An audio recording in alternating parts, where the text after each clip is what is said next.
Si tiene más de 60 años, hay algo que debe escuchar hoy antes de que sea demasiado tarde. Muchas personas descubren que sus riñones están fallando cuando el daño ya es grave, cuando la creatinina sube, la hinchazón aparece y la palabra diálisis empieza a dar miedo de verdad. Pero aquí viene lo importante, todavía hay decisiones que pueden marcar una gran diferencia si se toman a tiempo. Soy el Dr. Carlos Mendoza, y en este vídeo voy a mostrarle por qué ciertos hábitos, ciertos alimentos y ciertas hojas naturales están llamando la atención de quienes buscan cuidar sus riñones antes de llegar a un punto crítico. Quédese conmigo hasta el final, porque en los próximos minutos va a descubrir cuáles son esas 5 hojas, cómo se usan correctamente, qué errores empeoran el problema sin que usted lo note y qué cambios pueden ayudarle a proteger su salud renal desde hoy. Y antes de mostrarle esas 5 hojas una por una, necesito que entienda algo que puede cambiar por completo la forma en que usted mira este problema. Cuando hablamos de riñones, no estamos hablando de una simple molestia pasajera. Estamos hablando de 2 órganos que trabajan día y noche, sin descanso, filtrando la sangre, eliminando toxinas, regulando líquidos, ayudando a controlar la presión arterial y manteniendo un equilibrio delicadísimo dentro del cuerpo. El problema es que, durante mucho tiempo, el daño renal puede avanzar en silencio. Muchas personas mayores de 60 años siguen con su vida normal, sienten algo de cansancio, notan un poco de hinchazón, quizá orinan diferente, quizá no, y creen que todo se debe a la edad. Pero no siempre es la edad. A veces, detrás de esos cambios aparentemente pequeños, ya hay una señal de alarma que merece atención. Por eso quiero hablarle con claridad, sin exageraciones, pero también sin restarle importancia. En los últimos años, la salud renal ha llamado cada vez más la atención de médicos, investigadores y organizaciones dedicadas al estudio de la enfermedad renal crónica. ¿La razón? Muy simple, millones de personas en el mundo viven con un deterioro progresivo de la función de sus riñones sin saberlo a tiempo. Y cuando finalmente reciben el diagnóstico, muchas veces el problema ya ha avanzado demasiado. Ahí es donde empiezan el miedo, la confusión y esa pregunta que tantos pacientes se hacen, ¿todavía estoy a tiempo de hacer algo? La respuesta no siempre es sencilla, pero si hay algo que la ciencia viene repitiendo con fuerza, actuar temprano marca una diferencia enorme. Cuidar el riñón no depende de una sola pastilla, ni de una receta milagrosa, ni de una promesa vacía. Depende de entender qué está dañando al cuerpo y qué cosas pueden ayudar a reducir esa carga. Y aquí es donde entran la nutrición, la inflamación, el estrés oxidativo, la presión arterial, el azúcar en sangre y ciertos compuestos naturales que hoy están siendo observados con mucho más interés que antes. Tal vez usted se pregunte por qué en Internet aparecen tantas veces nombres de universidades, hospitales y fundaciones cuando se habla de este tema. La respuesta es porque el riñón ya no se estudia solo desde la nefrología clásica. Hoy también se analiza desde la nutrición clínica, la medicina preventiva y el impacto del estilo de vida sobre la progresión de la enfermedad. Y eso ha abierto una conversación muy importante: ¿qué papel pueden tener algunos alimentos, hierbas y hojas ricas en antioxidantes, flavonoides y compuestos antiinflamatorios en el cuidado diario de una persona con riesgo renal o con daño renal temprano? Ahora bien, quiero dejar algo muy claro desde este momento. Que algo sea natural no significa que sea mágico. Y que algo tenga estudios alrededor no significa que sustituya el seguimiento médico. Pero también sería un error ignorar por completo lo que la evidencia viene señalando sobre ciertos hábitos y ciertos compuestos vegetales que podrían ayudar a acompañar el cuidado renal de forma seria, prudente y constante. Ese es precisamente el punto de este vídeo: separar el ruido de la información útil, lo sensacionalista de lo práctico, y mostrarle opciones que puedan tener sentido dentro de una estrategia más amplia de protección. Porque si usted tiene la creatinina alta, si le han hablado de filtración glomerular, si le dijeron que controle el sodio, el azúcar o la presión, entonces ya sabe que el camino no pasa solo por esperar a ver qué ocurre. Pasa por conocer mejor lo que sucede dentro de su cuerpo. Pasa por entender qué elementos empeoran el problema sin que usted lo note y cuáles podrían convertirse en aliados silenciosos si se usan bien. Y justamente eso es lo que viene a continuación. En la siguiente parte voy a revelarle cuáles son esas 5 hojas de las que tanta gente está hablando cuando se trata de apoyar la salud de los riñones, por qué han despertado interés, qué propiedades tienen y qué las hace diferentes unas de otras. Pero le pido algo importante, no se quede solo con los nombres. Quédese hasta el final, porque después le mostraré cómo se preparan, qué errores debe evitar y qué hábitos diarios pueden marcar una diferencia real en el cuidado de sus riñones. Y ahora sí, llegamos a una de las partes más esperadas de este recorrido. Después de entender por qué los riñones pueden deteriorarse en silencio y por qué cada vez más personas buscan alternativas de apoyo desde la alimentación y el estilo de vida, es momento de hablar de esas 5 hojas que han despertado tanto interés cuando se trata del cuidado renal. No se trata de verlas como un milagro instantáneo, sino como elementos naturales que, dentro de un enfoque responsable, han sido mencionados por sus propiedades antioxidantes, diuréticas suaves o su posible capacidad para acompañar al organismo en procesos de depuración y equilibrio. La primera es el perejil. Muchas personas lo tienen en casa y apenas lo usan para decorar platos o dar sabor a una sopa, pero su valor va mucho más allá de lo culinario. El perejil ha llamado la atención por su riqueza en antioxidantes naturales y por su perfil de compuestos vegetales que podrían ayudar a reducir el impacto del estrés oxidativo, uno de los factores que más castiga a los tejidos renales cuando ya existe una fragilidad previa. Además, suele asociarse con un efecto diurético suave, algo que puede resultar interesante cuando se busca apoyar la eliminación de líquidos, siempre bajo criterio adecuado y sin improvisar. La segunda hoja es el cilantro. Y aquí muchas personas se sorprenden, porque lo ven como una simple hierba aromática, sin imaginar que durante años ha sido objeto de interés por su relación con procesos de depuración. El cilantro ha sido mencionado por su capacidad para interactuar con ciertos compuestos no deseados dentro del organismo, y por eso muchas personas lo consideran un aliado cuando se habla de limpieza interna. Más allá de exageraciones, lo importante es entender que forma parte de ese grupo de plantas humildes, accesibles y muy presentes en la cocina diaria, pero que podrían tener un valor mucho mayor del que solemos imaginar. La tercera hoja es el diente de león, una planta que durante mucho tiempo fue vista casi como una maleza. Sin embargo, en el mundo de la herbolaria tradicional y en distintas conversaciones sobre bienestar, el diente de león aparece una y otra vez como una planta relacionada con el apoyo al hígado, a la digestión y también a la eliminación de líquidos. Y aquí hay algo interesante, cuando el cuerpo elimina mejor lo que no necesita, la sensación general cambia. Algunas personas se sienten menos hinchadas, más ligeras y con una percepción distinta de su energía cotidiana. No significa que resuelva por sí sola un problema renal, pero sí que merece atención dentro del panorama general. La cuarta hoja es la ortiga. Su nombre puede sonar fuerte, incluso incómodo, pero la ortiga ha sido valorada desde hace siglos en distintas tradiciones naturales. Lo que la hace especial es que suele relacionarse con propiedades antiinflamatorias y con un perfil vegetal muy rico, algo especialmente atractivo cuando se habla de proteger tejidos delicados del cuerpo. En personas mayores de 60 años, donde la inflamación silenciosa suele estar presente en muchos procesos, hablar de la ortiga ya no suena tan extraño. Empieza a tener lógica dentro de una visión más amplia del cuidado integral. La quinta es la hoja de apio. Y aquí quiero detenerme un momento, porque muchas veces se habla del tallo, pero no tanto de sus hojas. Sin embargo, esas hojas concentran compuestos de interés y forman parte de una planta que durante años ha sido valorada por su relación con la presión arterial, la circulación y el equilibrio de líquidos. Cuando uno entiende que los riñones y los vasos sanguíneos trabajan en una conexión constante, empieza a ver estas hojas con otros ojos. Ya no como simple desperdicio de cocina, sino como parte de una conversación mucho más profunda sobre salud. Ahora bien, lo más importante no es solo saber sus nombres.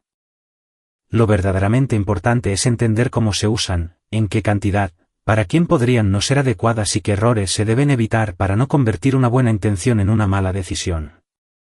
Y eso es exactamente lo que veremos en la siguiente parte.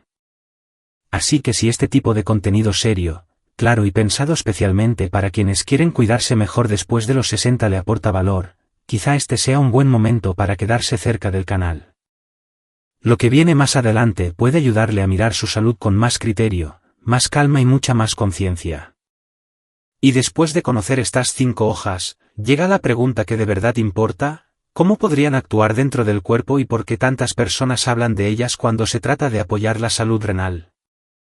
Aquí es donde conviene detenerse con calma, porque muchas veces la gente escucha el nombre de una planta, se entusiasma, pero no entiende qué hay detrás. Y cuando uno no entiende el por qué, termina usándola mal, exagerando sus efectos o esperando resultados imposibles. Por eso, en esta parte quiero explicárselo de una manera sencilla, directa y útil. Los riñones son como un sistema de limpieza silencioso que trabaja a toda hora. Filtran la sangre, eliminan desechos, ayudan a regular el agua, participan en el equilibrio de minerales y están profundamente conectados con la presión arterial y con la salud general del organismo. El problema es que, cuando ese sistema empieza a debilitarse, no sufre por una sola causa. Sufre por varias al mismo tiempo. Hay inflamación, hay estrés oxidativo, hay alteraciones en la circulación, hay acumulación de sustancias que el cuerpo ya no elimina con la misma eficacia, y en muchos casos, hay una carga extra provocada por la alimentación, la glucosa elevada, la presión alta o ciertos hábitos mantenidos durante años. Ahí es donde estas hojas se empiezan a llamar la atención. No porque hagan magia, sino porque varias de ellas contienen compuestos vegetales que podrían colaborar en distintos frentes al mismo tiempo. Algunas aportan antioxidantes, que son sustancias capaces de ayudar al cuerpo a defenderse del desgaste celular producido por los radicales libres. Otras se relacionan con una acción antiinflamatoria suave, lo cual puede ser interesante cuando hablamos de tejidos tan delicados como los del riñón. Algunas, además, tienen un efecto que favorece la eliminación de líquidos o acompaña ciertos procesos de depuración, algo que muchas personas valoran cuando se sienten pesadas, hinchadas o con la sensación de que su cuerpo ya no responde igual que antes. Piense en esto de una manera muy simple. Si el riñón está bajo presión constante, cualquier ayuda razonable que reduzca inflamación, que acompañe una mejor circulación o que disminuya parte del estrés interno del organismo puede tener sentido dentro de una estrategia más amplia. No estamos hablando de reemplazar tratamientos, sino de entender que el cuerpo muchas veces responde mejor cuando uno deja de atacarlo por un lado y empieza a apoyarlo por otro. Ese cambio de mirada es fundamental. Porque hay personas que buscan una planta para curarse, pero siguen comiendo mal, durmiendo mal, viviendo con estrés constante y sin revisar su presión o su azúcar. Así no hay hoja que alcance. También es importante entender que la forma de uso cambia mucho el resultado. No es lo mismo consumir estas hojas de manera ocasional, como adorno en una comida, que incorporarlas con intención, de forma ordenada y constante. Tampoco es lo mismo tomarlas en exceso, pensando que más cantidad significa más beneficio. De hecho, uno de los errores más comunes en este tipo de temas es creer que lo natural siempre es inocente.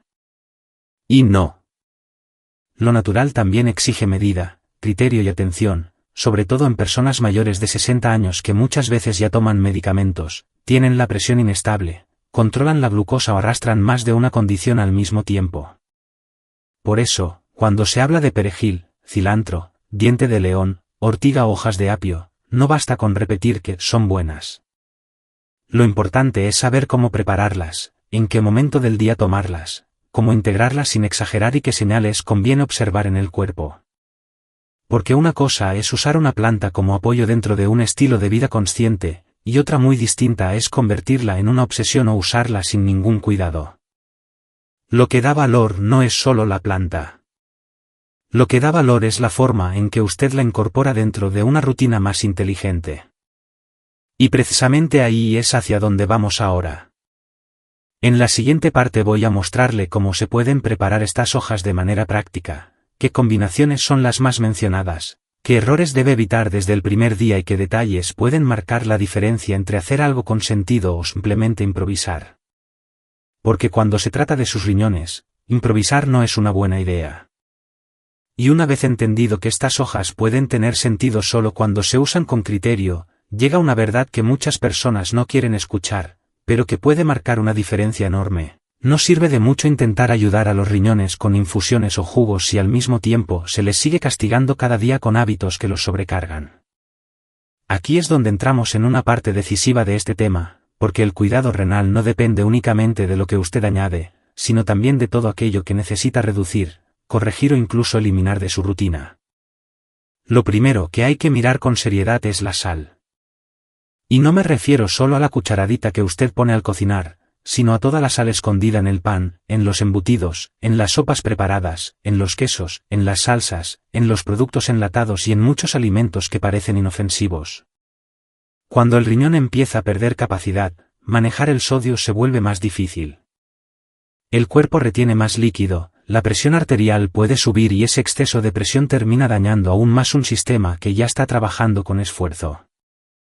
Muchas personas mayores de 60 años no notan el impacto de inmediato, pero lo sienten poco a poco en la hinchazón, en el cansancio, en la sensación de pesadez o en análisis que no mejoran aunque estén intentando cuidarse. Después viene otro punto sensible, el exceso de proteína animal. Este tema suele generar confusión porque durante años se ha repetido que comer más proteína siempre es bueno, especialmente a cierta edad. Pero cuando hablamos de riñones delicados, el contexto cambia. No se trata de demonizar la proteína, sino de entender que un exceso puede representar una carga adicional. Carnes rojas frecuentes, porciones demasiado grandes, embutidos o una dieta donde casi todo gira alrededor de la proteína animal pueden hacer que el cuerpo tenga que gestionar más residuos nitrogenados, y eso exige más trabajo de filtración. En una persona con función renal comprometida, ese detalle importa mucho más de lo que parece. También hay que prestar atención al azúcar y a los carbohidratos refinados. Porque si la presión alta es un enemigo del riñón, la glucosa mal controlada es otro igual de peligroso. Pan blanco, bollería, refrescos, postres, cereales azucarados y comidas ultraprocesadas generan picos que, con el tiempo, dañan vasos pequeños y van deteriorando estructuras muy delicadas. En muchas personas, el problema renal no avanza solo por la edad, sino por años de azúcar elevada que va pasando factura en silencio. Por eso controlar la glucosa no es un detalle secundario. Es una de las bases. A esto se suma el mundo de los alimentos procesados, que muchas veces concentran varios problemas al mismo tiempo: mucho sodio, azúcares añadidos, grasas de baja calidad, aditivos, conservantes y una carga nutricional pobre. Son cómodos, rápidos y muchas veces sabrosos, sí, pero para un riñón que ya necesita alivio representan justo lo contrario. Y aquí conviene decirlo sin vueltas: cuanto más natural, simple y casero sea lo que usted come, más posibilidades tiene su cuerpo de trabajar con menos agresión diaria. Ahora bien, no todo es dejar de comer esto o aquello. También hay pilares positivos que sostienen el terreno sobre el que los riñones intentan recuperarse o al menos resistir mejor. Uno de ellos es la hidratación, pero con inteligencia. No se trata de beber agua sin límite por miedo, sino de hacerlo de acuerdo con su estado, su edad, la presencia o no de retención de líquidos y lo que le haya indicado su médico. Otro pilar es el movimiento. No hace falta una rutina atlética. A veces una caminata constante, suave pero diaria, vale mucho más que una vida entera sentada. Caminar mejora circulación, ayuda al control de la presión, apoya el metabolismo y además reduce estrés, que también pesa más de lo que la gente cree. Y hablando de estrés, ese es otro factor que muchas veces se olvida. Vivir tenso, dormir mal, preocuparse todo el tiempo, comer con ansiedad y pasar los días en estado de alerta no solo afecta a la mente. También afecta a la presión arterial, el azúcar y la capacidad del cuerpo de sostener el equilibrio interno. Por eso, cuidar los riñones también es bajar el ritmo, descansar mejor, respirar más hondo y dejar de vivir como si el cuerpo fuera una máquina que puede aguantarlo todo. Así que sí, las hojas importan. Pero importan mucho más cuando llegan a un cuerpo que ya no está siendo golpeado todos los días por los mismos errores. Y en la siguiente parte quiero mostrarle algo aún más revelador: qué ocurre cuando una persona realmente decide tomarse en serio estos cambios, qué ejemplos han dado esperanza a otros y por qué, a veces, actuar a tiempo puede cambiar una historia que parecía destinada a empeorar. Y al final, todo vuelve a una idea muy simple, pero profundamente importante: los riñones no suelen pedir ayuda a gritos, la piden en silencio. Por eso tantas personas descubren tarde que algo no iba bien. A cierta edad, especialmente después de los 60, ya no basta con esperar a sentirse mal para empezar a cuidarse. La verdadera diferencia suele aparecer cuando uno actúa antes, cuando decide prestar atención a su cuerpo, revisar sus hábitos y dejar de normalizar señales como el cansancio constante, la hinchazón, la presión alta o los cambios en la orina. Si algo quiero dejarle claro hoy, es que cuidar los riñones no depende de una sola cosa. No depende solo de una hoja, de un té, de una dieta o de una pastilla. Depende de una suma de decisiones pequeñas, sostenidas y conscientes. Comer con más sencillez, reducir la sal, controlar el azúcar, caminar un poco cada día, dormir mejor, beber agua con criterio y no automedicarse puede tener mucho más impacto del que imagina. A veces, lo que protege la salud no son los cambios extremos, sino la constancia en lo básico. Para las personas mayores, mi consejo más honesto es este: no subestime nunca el valor de lo cotidiano. Un análisis a tiempo, una caminata diaria, una comida menos procesada, una noche con mejor descanso o una conversación seria con su médico pueden evitar complicaciones que más adelante cuestan mucho más recuperar. El cuerpo envejece, sí, pero también responde cuando se lo trata con respeto, paciencia y disciplina. Y ahora me gustaría saber algo de usted. Después de escuchar todo esto, dígame en los comentarios una sola cifra. Escriba 0 si siente que todavía no ha empezado a cuidar sus riñones como debería. Escriba 1 si desde hoy quiere tomarse su salud más en serio y mirar su cuerpo con más conciencia. A veces, un número tan pequeño puede marcar el inicio de un cambio muy grande.